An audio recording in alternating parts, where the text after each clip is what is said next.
नमस्कार भाइयों बहनों, आपका स्वागत है हमारे नए चैनल रामायण की वाणी में। इस चैनल में हम कोशिश करेंगे प्रभु श्री राम और रामायण के बारे में जितना अधिक हो उतना जान सकें। रामायण जैसे कि आप जानते हैं एक अथाह सागर है जिसमें प्रभु श्री राम का वर्णन है, माता सीता का वर्णन है, लक्ष्मण जी, हनुमान जी, हर एक पात्र व घटना रामायण की एक बहुत ही महत्वपूर्ण संदेश देती है जीवन में।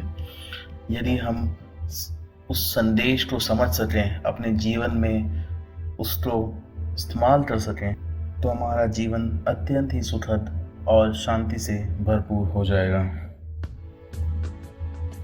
ऐसा ही एक संदर्भ आज हम पढ़ेंगे और हम आपको बताने की कोशिश करेंगे जो रामायण के अरण्य कांड से लिया गया है। इस संदर्भ में ये पहला ही संदर्भ है जो अरण्य कांड की शुरुआत में आता है। इसमें एक बार जो इंद्र का पुत्र होता है जयंत, उसको बहुत घमंड होता है और वह प्रभु श्री राम की परीक्षा लेना चाहता है और उस परीक्षा को लेने के लिए वह प्रभु माता सीता को चोंच मार के भाग जाता है। तब प्रभु उसे दंड देते हैं।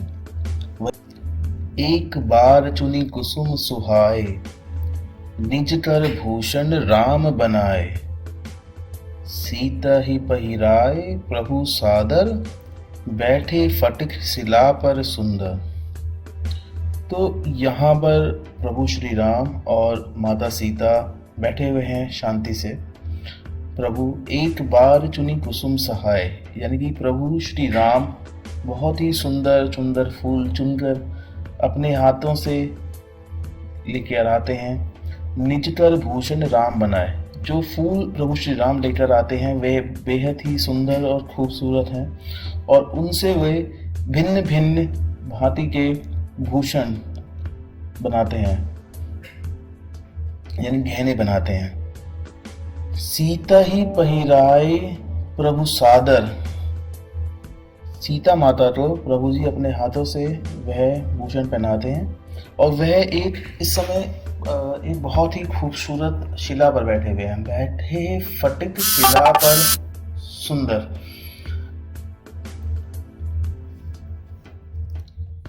सुरपति सुत धरी बायस भेषा, सठ चाहत रघुपति बल देखा, जिमी पीपीलिका सागर थाहा, महामंदमति पावन चाहा। अब यहाँ पर जो इंद्र का पुत्र है वह देखना चाहता है कि भगवान में कितना बल है। जो नारायण है, जो प्रभु विष्णु है, विष्णु का अवतार है, जो सबसे बड़ी शक्ति है दुनिया की, तो वहाँ पर ये जो जयंत है इंद्र का पुत्र, वह जानना चाहता है कि इनमें कितना बल है।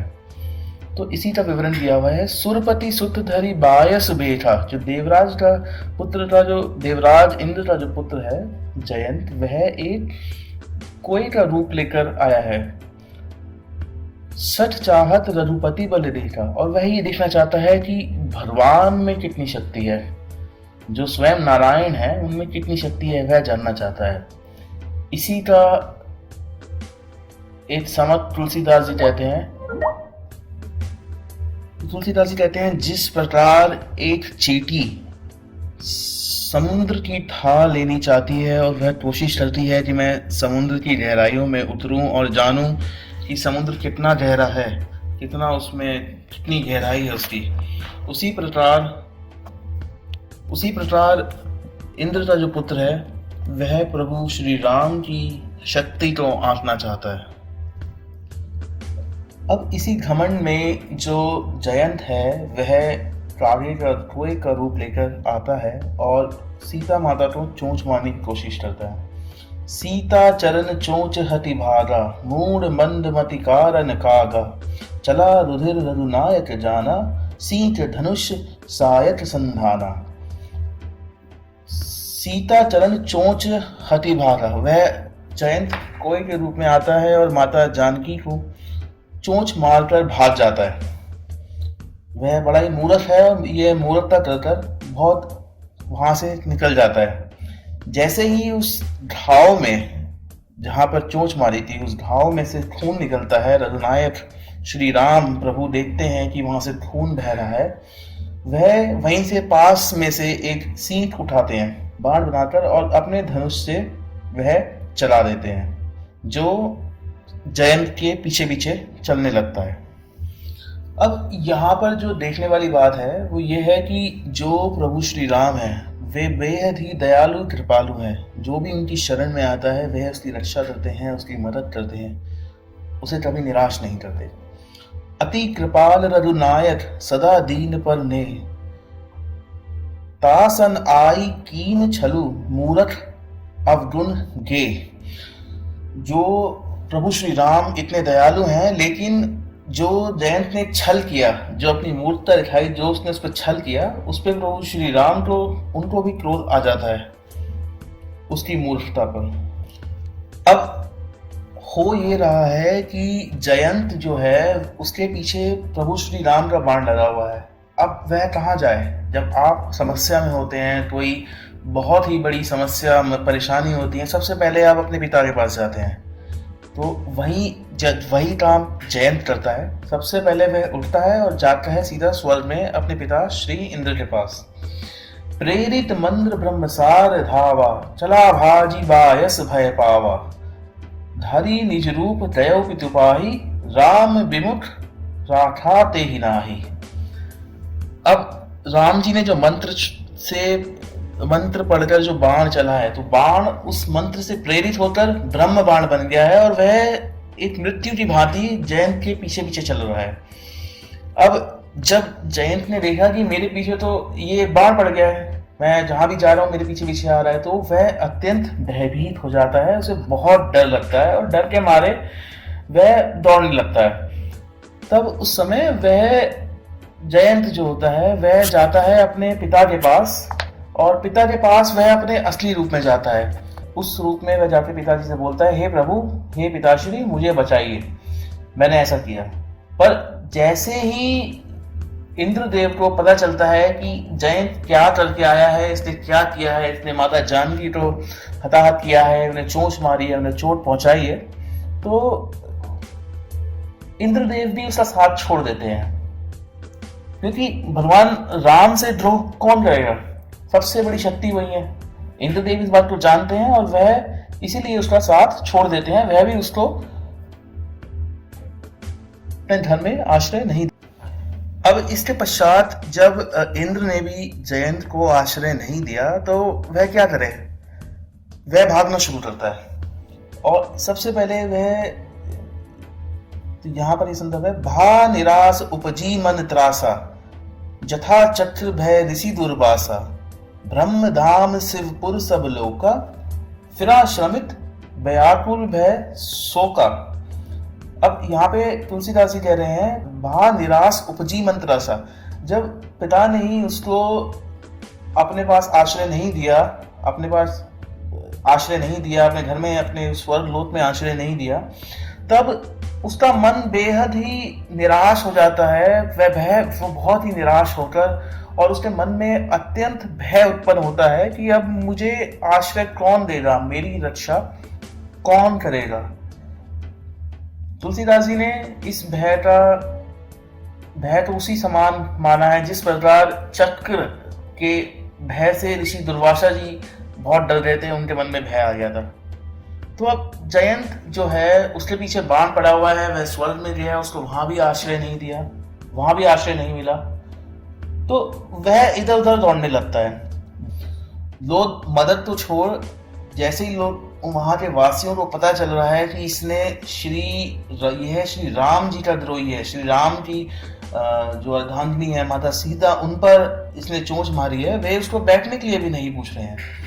काहू बैठन कहा न ओई, राखी को सतई राम कर द्रोही। काहू बैठन कहा न ओई, राखी को सतई राम पर द्रोही।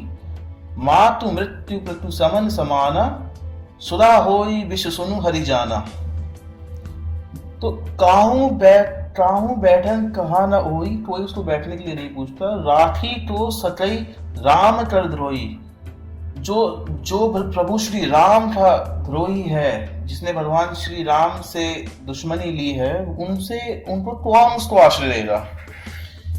यह संदर्भ जो है ये काकभूषणी जी बता रहे हैं गुरुड़ को, और इसमें वह आगे कहते हैं कि हे सुनिए, ऐसे व्यक्ति के लिए जो उसकी माता है वो मृत्यु के समान हो जाती है। माता मृत्यु पितु समन समान, जो पिता है उसके वे यम के समान हो जाते हैं। सुधा होई विष सुनु हरि जाना, और जो अमृत है, जो देवताओं के पास है अमृत, जो उनको अमृत का प्रदान करता है, वह अमृत गरल बहुत ही खतरनाक विष के समान हो जाता है, जो व्यक्ति श्री राम से द्रोह करता है।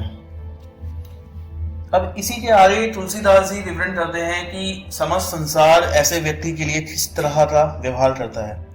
मित्र करई सत रिपु के करनी, ता कहूं विभु धनदी बैतरनी। मित्र करई सत रिपु के करनी, ता करो विभु धनदी बैतरनी। सब जरु ताही अनलहु ते ताता, जो रघुवीर विमुख सुन भ्राता।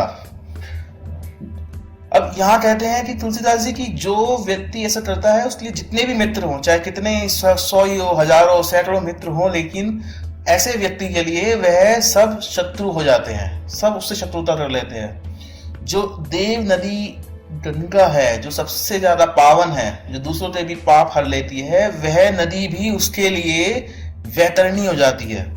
अब यहाँ हम आपको बताना चाहेंगे, वैतरणी जो है वो वह नदी है जिसमें मृत्यु पश्चात लोग यमलोक जाते हैं।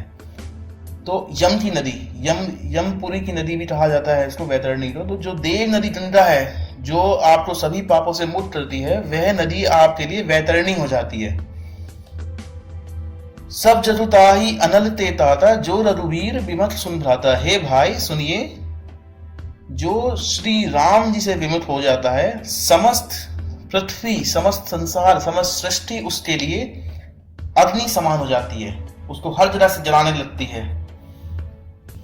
अब जयंत जो है वह यहाँ से वहां, वहां से यहाँ थका हुआ है, उसकी हालत खराब है, लेकिन बाण अभी भी उसके पीछे है। वह सभी लोटों में जाता है, कहीं उसे कोई राहत नहीं मिलती, कोई उसको आश्रय नहीं देता, कोई उसकी मदद नहीं करता, कोई उसको बैठने के लिए नहीं पूछता, और प्रभु श्री राम का बाण निरंतर उसकी तरफ बढ़ता जा रहा है। अब यह सब देखकर अंत में नारद जी को उस पर दया आ जाती है। कहा जाता है जो संत होते हैं उनका जो चित्त होता है, जो उनका मन होता है, वह बड़ा ही कोमल होता है, बड़ा ही शांत होता है, बहुत ही जल्दी उनको दूसरों पर दया आ जाती है, कृपा करते हैं। तो इसी तरह नारद जी जो होते हैं, जब वह जयंत को इस तरह व्याकुल देखते हैं तो उनको उस पर दया आती है। नारद देखा बिटल जयंता, लगी दया कोमल चित संता। पठवा तुरंत राम पाहित्याही, पठवा तुरंत राम पही पताही। केसी पुतारी प्रणत पिट पाही। जब नारद जी उसको परेशान देते हैं तब वे उसको बोलते हैं कि हे जयंत, तुम्हारे जो संकट हैं इनका निवारण श्री राम ही कर सकते हैं और कोई नहीं कर सकता। तो तुम्हें अगर अपनी रक्षा करनी है, अपनी जान बचानी है, तो तुरंत जहां श्री राम है तुम उनके पास जाओ, उनकी शरण में जाओ, उनके शरणागत हो गए तो ही तुम्हें राहत मिलेगी। पठवा तुरंत राम पहिताही, केसी पुकार प्रणत हित पाही। तब जो जयंत होता है वह अंत में श्री राम जी के पास जाता है। आतुर सबे गहेसी पद जाई, त्राहि त्राहि दयाल रघुराही। अतुलित बल अतुलित प्रभुताई, मैं मति मंद जानी नहीं पाई। तो जो भयभीत और परेशान निराश जो जयंत है वह श्री राम जी के पास जाता है और बोलता है, हे प्रभु त्राहि त्राहि प्रभु त्राहि त्राहि। आतुर सबे गहेसी पद पाई, त्राहि त्राहि दयाल रघुराई। हे दयालु रघुराई, हे दयालु श्री राम, त्राहि त्राहि माम त्राहि माम। अतुलित बल अतुलित प्रभुराई। आपके पास जो बल है, जो शक्ति है, और आपकी जो प्रभुता है, जो आपका सामर्थ्य है, उसका कोई मुकाबला नहीं है। वह जग में उसकी कोई क्षमता नहीं है, कोई उसको नहीं आंक सकता। मैं मतिमंद जान ही नहीं पाई। मैं मूर्ख था, मैं बेवकूफ था जो मैं उसको नहीं जान पाया, और मैं उसको जांचने की कोशिश कर रहा था। जिस चीज की कोई था ही नहीं है उसे मैं ठाना चाहता था। तो यह मेरी मनमति थी। हे प्रभु, हे प्रभु, हे श्री राम, हे रघुराज, मुझे क्षमा करें। अब जयंत श्री राम जी से प्रार्थना करता है कि निज कृत कर्म जनित फल पायो, अब प्रभु पाहि शरण तकी आयो, सुनी कृपाल अति आरत वाणी, एक नयन करी तजा भवानी। अब यह जो संदर्भ है, यह श्री भोलेनाथ शिव शंभू जी जो हैं वो पार्वती माता को बता रहे हैं कि हे भवानी सुनो, निज कृत कर्म जानी फल पायो। जयंत कहता है कि जो मेरे से त्रुटि हुई थी, जो मेरे से गलती हुई थी, जो मेरे से पाप हुआ है, अपराध हुआ है, उसका फल अब मुझे मिल चुका है। हे प्रभु, अब प्रभु पाहि शरण तकिया हूं, मैं आपको जान चुका हूं और आपकी शरण में आया हूं। शरणागत की रक्षा करें, मेरे प्राणों की रक्षा करें, मेरे संकट का निवारण करें। जयंत कहता है सुनी कृपाल अति आरत बानी। अब जयंत की जो प्रार्थना है वह श्री राम सुनते हैं। जो श्री राम है वह अत्यंत ही कृपालु, दयालु और दीन दुखियों की मदद करने वाले, सहायता करने वाले हैं। वह अत्यंत ही बहुत ही जल्दी प्रसन्न हो जाते हैं और लोग जो गलतियां होती हैं उसको माफ कर देते हैं। तो सुनी कृपाल अति आरत बानी, एक नयन कदी तजा भवानी। तो जो जयंत का जो दंड जो प्रभु श्री राम ने दिया होता है सीता माता को आहत करने के लिए, वह उस दंड को न्यूनतम कर देते हैं, बिल्कुल ही न्यूनतम कर देते हैं, और वह उसको एक आंख से विहीन कर देते हैं, काना कर देते हैं और करके छोड़ देते हैं। तो जो मृत्यु दंड था उसका वह अब नहीं रहता प्रभु की शरण में आने के बाद। तत्पश्चात जो जयंत होता है वह चला जाता है, और इसके बाद जब प्रभु श्री राम उसको क्षमा कर देते हैं तो समस्त संसार, उसके पिता, सब लोग उसे क्षमा कर देते हैं और उसको वापस पुनः आश्रय दे देते हैं। कीन मोह बस द्रोह यद्यपि ते ही कर बद उचित, प्रभु छाड़ेहु करी छोऊ तो कृपाल रघुवीर सम। तो यहाँ तुलसीदास जी प्रभु श्री राम का जो दयालुपन है, जो कृपालुपन है, किस तरह वे दीन दुखियों की मदद करते हैं, वे बेहद जल्दी उन पर दयालु हो जाते हैं, उसका विवरण करते हैं कि जो कीन मोह बस द्रोह यद्यपि ते ही कर बदुचित। जो जयंत ने गलती करी थी वह मोहबस, अपने घमंड में, अपने अहंकार में उसने ऐसा करा था, लेकिन उसके लिए जो उसको दंड था वह मृत्यु दंड था जो उसको मिलना चाहिए था। लेकिन प्रभु श्री राम की जैसा कौन दयालु होगा जो शरण में आने वाले के, उसने वह दंड भी माफ कर दिया और उसको छोड़ दिया वहां से। तत्पश्चात श्री राम जी अपने मन में सोचते हैं कि जिस कारण से मैं पृथ्वी पर आया हूं वह कारण अभी बचा हुआ है, और अब सब लोग जान गए हैं मैं यहाँ पे रहता हूँ। रघुपति चित्रकूट बसी नाना, चरित किए श्रुति सुधा समाना, बहुरी राम असमन अनुमाना, होयई भीर सबही मोहि जाना। तो श्री राम जी कहते हैं कि मैं यहाँ चित्रकूट में रहता हूँ, यह बहुत लोग जाते हैं, उनके वहां रहना जो है वह अमृत के समान है। जो भी उनके दर्शन कर लेता है, प्रभु श्री राम के दर्शन कर लेता है, उसको अमृत के समान संतुष्टि मिलती है। तो रघुपति चित्रकूट बसिनाना, चरित किए श्रुति सुधा समाना, उनको सुनना, उनको देखना ही अमृत पाने के बराबर है। बहुरी राम असमन अनुमाना, श्री राम जी अनुमान करते हैं कि यहाँ बहुत लोग हैं जो मुझे जानते हैं। होई भीड़ सभी मोहि जाना, सब लोग जानते हैं कि मैं यहाँ रहता हूँ, सबको पता है, तो अब यहाँ बहुत भीड़ हो जाएगी। तत्पश्चात श्री राम जी निर्णय करते हैं कि अब हमें यहाँ से माता जानकी को और लक्ष्मण जी को अब हमें यहाँ से कहीं और जाना चाहिए जहाँ पे लोग हमारे निवास स्थान को नहीं जानते हों, ताकि हम एकांत में अपना वनवास बिता सकें। तो मित्रों, यह था वह संदर्भ जो श्री राम जी का चित्रकूट में कुछ अंतिम समय उन्होंने बिताया, और जयंत के जो अभिमान था उसको तोड़ा, उसके बारे में विवरण करता है। आपको ये कैसा लगा वह हमें जरूर बताइए, अवश्य बताइए। आप नीचे कमेंट्स में डाल सकते हैं। अगर आपकी कोई भी चिंता हो, हम कोशिश करेंगे कि रामायण के जो रहस्य हैं उनको और उजागर कर सकें, आपकी मदद कर सकें।